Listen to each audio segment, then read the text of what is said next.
नमस्कार, आप देख रहे हैं गुड मॉर्निंग टीवी और मैं हूं आपके साथ कंचन। केंद्र सरकार द्वारा बनाए गए कृषि कानून बिल के विरोध में पूर्व नेता प्रतिपक्ष अजय सिंह राहुल भैया और पूर्व मंत्री कमलेश्वर पटेल के नेतृत्व में सीधी जिले के किसानों द्वारा सीधी के गांधी चौराहा पार्किंग स्थल में सभा लगाकर केंद्र सरकार पर दोनों नेताओं ने जमकर हल्ला बोला। मोदी सरकार की नोटबंदी, जीएसटी बिल का विरोध करते हुए किसानों को केंद्र सरकार की तानाशाही से अवगत कराया। श्री सिंह ने कहा कि मोदी सरकार किसानों के खिलाफ जो यह बिल लेकर आई है, इसका हम सब मिलकर अगर पुरजोर विरोध नहीं करेंगे तो यह अपने तानाशाही रवैये से किसानों का हक छीन लेंगे। इसलिए अगर हम अपनी आवाज अब नहीं बुलंद कर पाए तो बाद में कुछ नहीं कर पाएंगे।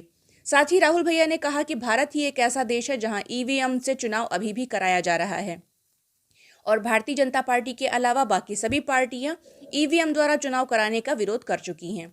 फिर भी बीजेपी अपनी कुर्सी बचाने के लिए बैलेट पेपर में चुनाव कराने के पक्ष में नहीं है और जब तक बैलेट पेपर में पुनः चुनाव नहीं होता तो हम लोग कभी भी सत्ता में आने के लिए सोच ही नहीं सकते, क्योंकि इनका वोट जियो के टावर से कनेक्ट रहता है।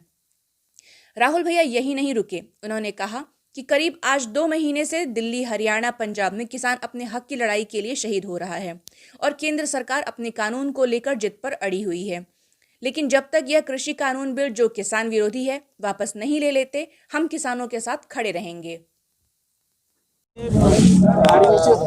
इसको ध्यान में न रखते हुए भारतीय जनता पार्टी ने काला कानून 3 जो विधेयक पारित किया और कानून बना दिया, बिना किसानों से चर्चा किए हुए, न विधानसभा में चर्चा हुई, न लोकसभा राज्यसभा में चर्चा हुई, बिना चर्चा कराए इस तरह कानून बना देना। जिनके लिए कानून बना रहे कम से कम उनको चर्चा तो करना चाहिए, उनसे भी सलाह मशविरा लेना चाहिए। विधायक भी तो और सांसद भी तो जनता के ही प्रतिनिधि हैं, सभी वर्ग का प्रतिनिधित्व करते हैं। तो इस तरह चोरी छुपी जो कानून बनाया है, ये कानून देश के किसानों के विरोध में है, उनके हित का नहीं है। इसलिए ये आंदोलन किया गया था और ये आंदोलन तब तक जारी रहेगा जब तक ये कानून वापस नहीं होगा। देखिए, ऐसा है, बहुत सारी चीजें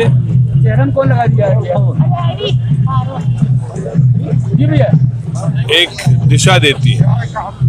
यदि हम ट्रैक्टर में चल के आए, चाहे कमलेश्वर भाई हो, हम हो, चाहे और साथी लोग, तो किसानों के हित के लिए संदेश देने का है। कोई ऐसी मजबूरी नहीं हुई कि हम ट्रैक्टर में चढ़ के आए कि आप हमें रोज ट्रैक्टर में देखो, लेकिन संदेश देना आवश्यक है। किसान भाइयों के साथ हम यहाँ पर भी खड़े। भैया, जिस तरह से आपने कहा कि बैलेट पेपर से चुनाव होना चाहिए, क्या ईवीएम से भरोसा उठ चुका है कांग्रेस पार्टी का? देखिए, सिर्फ कांग्रेस पार्टी का नहीं, सभी पार्टियों ने आग्रह किया है, काफी चर्चा विचार हुआ है कि हिंदुस्तान भी ऐसा ही देश बचा है जहां पर ईवीएम से चुनाव हो रहे हैं, बैलेट पेपर से वापस होना चाहिए। भैया, जिस तरह से दिल्ली में किसान परेशान है, इधर आदिवासी परिवार परेशान है रेत खदानों से, और लोग मिलकर के आदिवासी परिवारों को परेशान कर रहे हैं। भैया, उसमें क्या करेंगे? देखिए, लड़ाई पूंजीपतियों से है।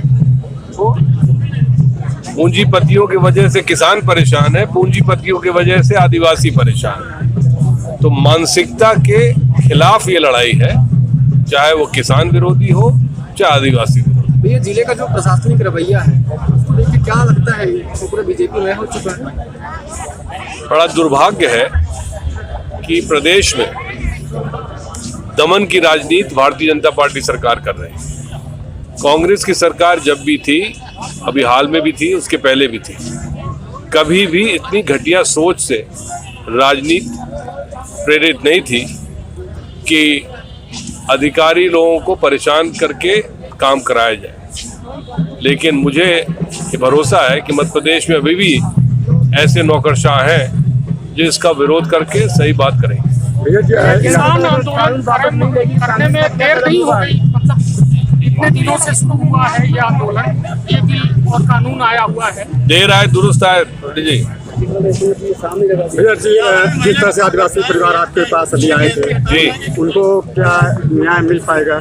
कौन? आदिवासी परिवार रेत खदान वाले जो हैं टिकरी में, जी। जिस तरह से परेशान है, उनके ऊपर आए दिन दबाव बनाया जा रहा है, उनको जमीन से बेघर किया जा रहा है। मुझे अभी बात की गई है, मैं अवश्य उस बात को संज्ञान में लाकर कोशिश करूंगा। Thank you. धन्यवाद सर। खबर में फिलहाल इतना ही। और भी खबरों के अपडेट्स के लिए आप निरंतर बने रहिए गुड मॉर्निंग टीवी के साथ। नमस्कार।